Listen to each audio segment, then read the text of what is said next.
Hi there, this is Sanjay and I welcome you all to this unique English learning class.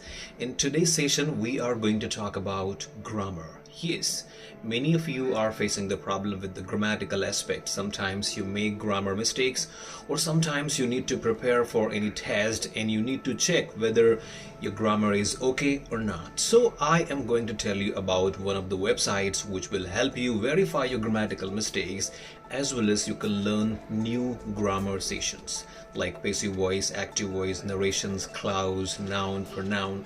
There are many things in grammar that you need to learn at the time of speaking. You need to use them, or for different uses you must know the grammatical aspects. So let's go to the computer screen and we'll see which is the website and how it works. So we are on computer screen and the website we are going to discuss today is englishgrammar.org.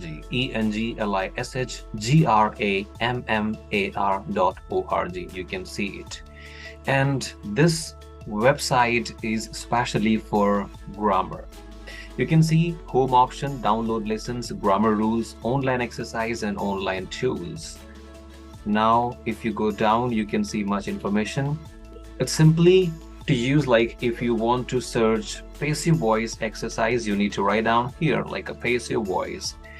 Once you click enter, you would see the exercises like this.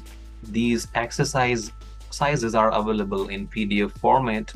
Also, you can do them live. Like for example, if I click here, you see it starts. Now, the questions are in this format. Like these are in the form of fill in the blanks. They are arrested him for murder. He blank for murder. Now he has arrested, he was arrested, he was arresting. Now if I choose he was arrested, so you see this is correct.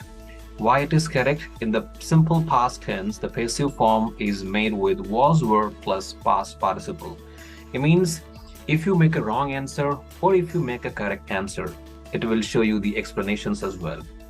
Right, so anything you want to do the practice with, you can write down here. For example, if I write down noun, so you would see the exercises would be for noun, pronoun, for everything you can search. So this is one of the best websites that you can use to improve your grammar. It has the grammatical exercises to practice. Also, the explanation part is there. All right, so in online exercise, when you click, you see it has variety of exercises like for tenses, for active voice, for passive voice, for spelling, and there are many more. So explore this website, and this website can help you improve your grammar. Alright, so if you really like the information, do subscribe the channel, like the video, and share this with your friends. And you can also write down your valuable comments on the comment option. Thank you so much for watching this video, and I'll keep on sharing such things with you.